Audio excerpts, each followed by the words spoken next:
Why upper-lower splits suck. I literally hate them. It's not exaggerating.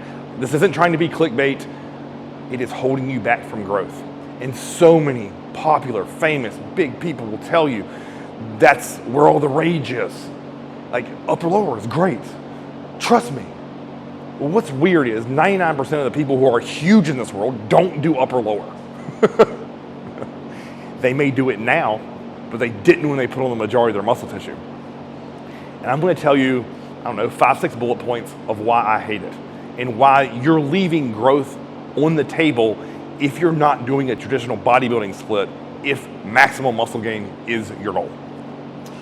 Number one, the sessions are just simply too long. And let me tell you why. So let's say Chaz was filming me and we were doing an upper body day. So I'm going to do 2 things for chest, 2 things for back, 2 things for shoulders, 1 for bicep, 1 for tricep. As soon as I get warm and in a groove, it's time to move on to another body part.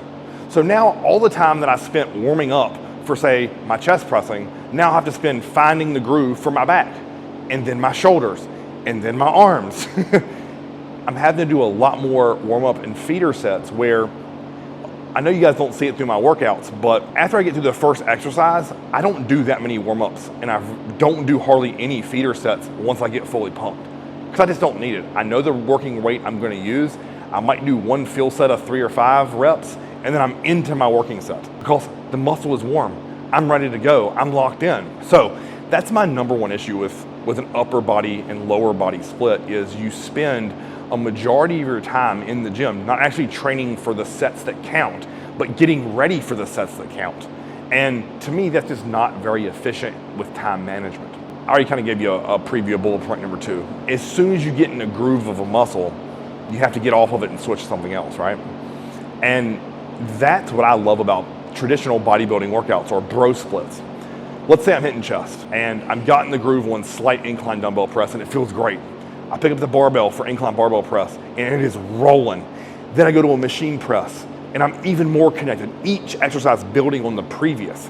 Then I go to a fly motion and then I finish with a stretch push-up. By the time I hit that 5th exercise, my chest is pumped from the freaking collarbone to my sternum, in and out. It is full of blood, it feels incredible. I am locked in and dialed in on this muscle.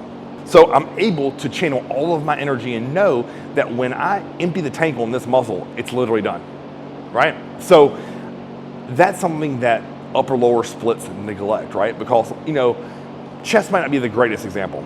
Let's go with back, which is a much larger muscle group. If I'm on my lat on exercise 1, but then I have to go to upper back for exercise 2, and then I have to do erectors for exercise 3, the carryover there is I'm never able to stay in the groove for that section of my back.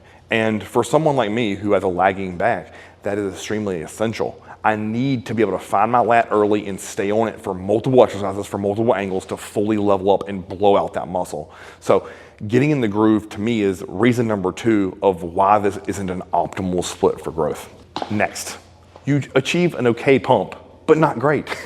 And if you know me or this channel, that's what I train for. I freaking love it. Like, yes, do I love progress? 100%. Do I love winning bodybuilding shows? Yes, but what gets me out of the bed every morning is chasing the pump. That's what I live for. That's what I love. I crave it every day when I wake up, even on an off day. So to me, like this training, even though it may leave my whole body feeling pumped, it doesn't give me that localized pump that I love where it feels like the skin's gonna rip. And again, if that's not for you, then maybe upper lower is for you. But I'm telling you, if you're chasing that like just round, crazy 3D looking muscle, you need to have skin splitting pumps. And we only achieve that by multiple exercises with purpose and intent in a given session. Next point.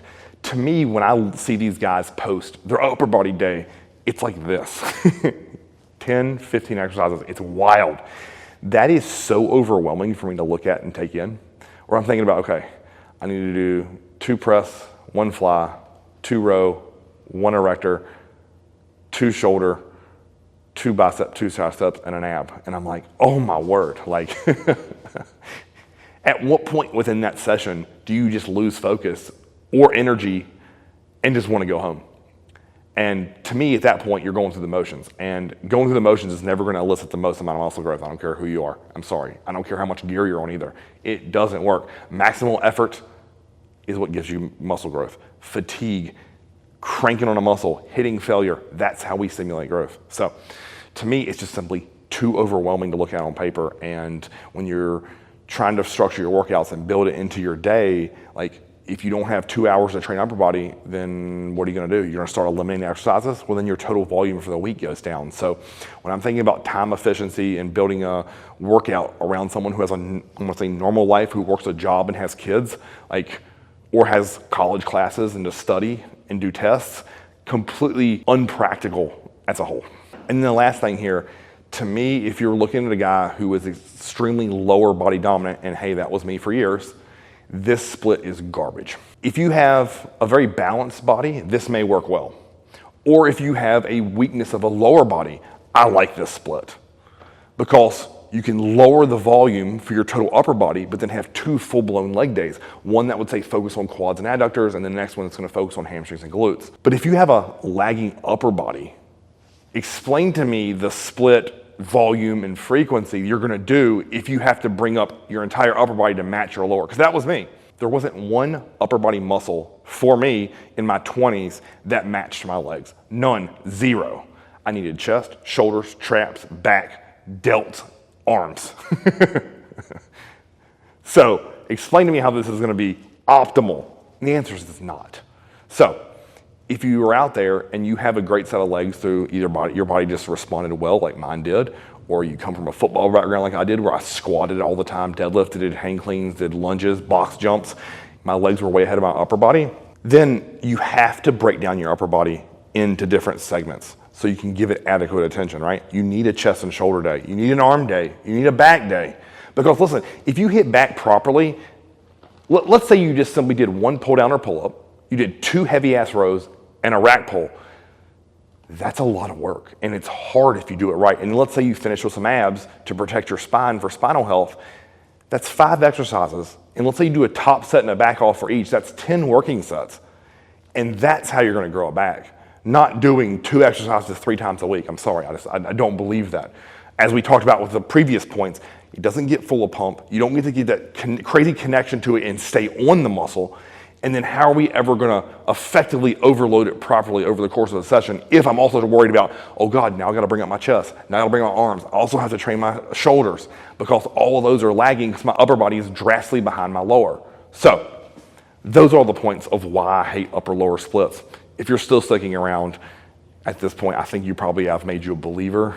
If not, you've rage baited and commented below about how I'm an idiot. And if so, thanks for the view. You're incredible because you're gonna stay under 200 pounds and I'm still gonna be above 250. So that's what I have to say about that. So if you like this video, like, share, subscribe. Until next time, more shit talking with Chris.